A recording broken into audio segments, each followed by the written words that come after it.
Professor Vineet जी, ये बार-बार ये पॉइंट उठता है प्रोफेसर विनीत, ये पॉइंट बार-बार उठता है कि परिसीमन का मतलब है कि जनसंख्या के अनुपात के मुताबिक प्रतिनिधित्व। तो उसके लिए क्यों नहीं नई सेंसस जब पूरी होगी, शायद 2027 में पूरी होगी, उसका इंतजार किया जाए या फिर एक फॉर्मूले के तहत आगे बढ़ जाया जाए। प्रोफेसर विनीत। प्रत्युष भाई नमस्कार, गुड इवनिंग।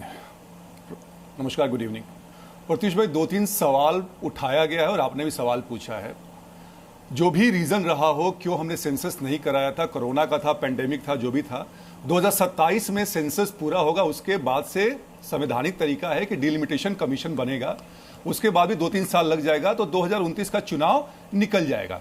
हम चाहते हैं कि महिलाओं को आरक्षण जो है पहले दे दिया जाए, और ये बड़ा हास्यास्पद है, विरोधाभासी भी है कि प्रत्युष भाई यही विपक्ष पहले देने को राजी नहीं था महिला आरक्षण, कि इतनी जल्दी देने की क्या जरूरत है, और फिर अभी कह रहा है कि अभी दे दीजिए। दो बातें मैं लाता हूं जो कि लेफ्ट के प्रतिनिधि ने यहां पे पूछा था कि 50% फ्लैट क्यों दिया जा रहा है। भाई मुझे लगता है कि इस पैनल में बैठा हुआ सबसे मतलब थोड़ा कम पढ़ा लिखा मैं ही हूं, लेकिन मैं समझाता हूं कि 2 फॉर्मूला क्या दिया गया है। अगर आप सीटों का देख ले, अभी जो स्थिति है 5 स्टेट की बात कर लें तो 129 सीट आता है आउट ऑफ 543। ध्यान से सुनिएगा, तो वो परसेंटेज होता है पूरे हाउस में 23.76%। अगर हमने 50% फ्लैट अगर दिया तो वो बढ़ के हो जाता है 195, जो कि बढ़ता है 23.87%। तो पावर बिल्कुल इंक्रीज फॉर्मेट में है, बैलेंस है। और इसके अलावा जो 33% महिलाओं को आरक्षण देना है, हमें वो भी एकोमोडेट करना है।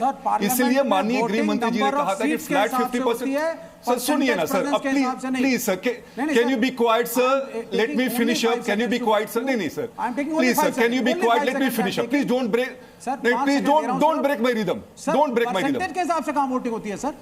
सर अगर बिल पास होता है, हर लोकसभा के एक मेंबर पार्लियामेंट का एक वोट होता है, तो प्रतिशत नहीं देखा जाता कि कितनी रिप्रेजेंटेशन है, नंबर ऑफ सीट्स कितनी है देखी जाती है। सर आपने पूछा, ठीक है, you are done, are you done? Yes sir. आपने पूछा सर कि 50% क्यों फ्लैट। हाँ। मैंने बताया सर आपका फॉर्मूला, कि माननीय गृह मंत्री जी का फॉर्मूला क्या है। दूसरा आपने कहा कि भैया साउथ के स्टेट का फर्टिलिटी रेट, सुनिए ना सर, फर्टिलिटी रेट कम है, उनका कंट्रीब्यूशन ज्यादा। मैं आपको एक एग्जांपल के लिए, प्रत्युष भाई, ये हर किसी को जानना चाहिए, दिल्ली का एग्जांपल ले ले, तमिलनाडु से एक कंपैरेटिव एनालिसिस करते हैं vis-a-vis दिल्ली एंड तमिलनाडु। तमिलनाडु का अभी जो फर्टिलिटी रेट है 1.3। अरे सुनिए तो फिर वही बात, दिल्ली कहां पे है? दिल्ली कहां पे है? दिल्ली कहां पे है? यू कंपेयर अ स्टेट, आप उत्तर प्रदेश दिल्ली कहां पे है? नॉर्थ बिहार का करिए। अरे अभी तो आप दक्षिण तक की बात करते हैं। नहीं प्रत्युष भाई ये गलत है। नहीं प्रत्युष भाई ये गलत है। उदाहरण के लिए मैं वो भी करूंगा, उदाहरण के लिए मैं वो भी करूंगा, पर आप चुप रहिए। आप यूनियन टेरिटरी को compare please let me explain. आपका उदाहरण प्लीज लेट मी एक्सप्लेन। वो अगर एक एग्जांपल, अगर वो एग्जांपल रख रहे हैं तो उनको रखने तो दीजिए, उनको रखने तो दीजिए। क्या कहना चाह रहे हैं पहले सुन तो लीजिए, फिर आप काउंटर कीजिएगा जी। इसीलिए नहीं, जो सही बात करते हैं प्रत्युष भाई ना, इसलिए इनके पेट में दर्द होता है। Delhi is a capital, that's why I am saying it. तो दिल्ली का फर्टिलिटी रेट है 1.2 चाइल्ड पर वुमेन, और तमिलनाडु का 1.3 है। अब पर कैपिटा इनकम पे आते हैं प्रत्युष भाई, पर कैपिटा इनकम जो दिल्ली का है 5.3 लाख है, वेयर एज तमिलनाडु का है 4,08,000। कंट्रीब्यूशन किसका ज्यादा है? तो ये कौन सा लॉजिक देते हैं आप लोग? अब सुनिए, अब प्लीज फिर तो मुझे फिनिश अप कर दे प्रत्युष भाई। 30 सेकंड में फिनिश अप, 30 सेकंड में प्रत्युष भाई आई विल फिनिश अप।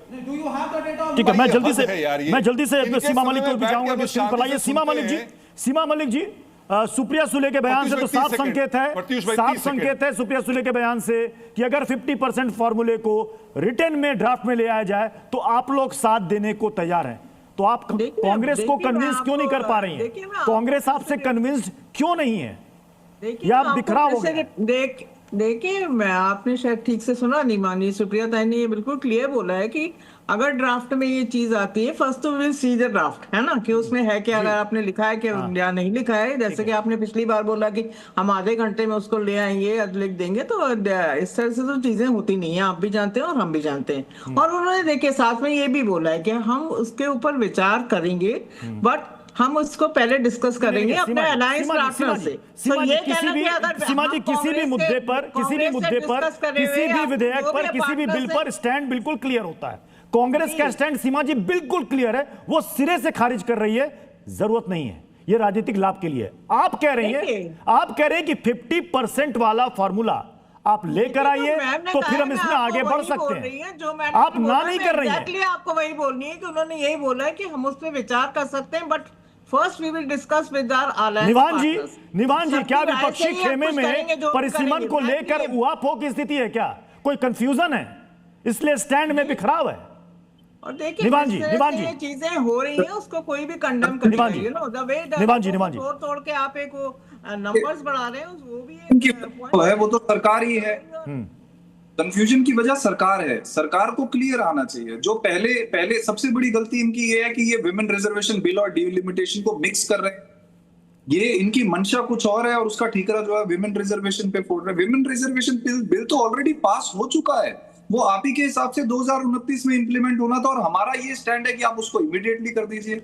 आप अभी के अभी जो अगला पार्लियामेंट सेशन आ रहा है उसमें 33% जो है रिजर्वेशन वो वुमेन को दे दीजिए ना। क्या रोक रहा है आपको? कौन रोक रहा है?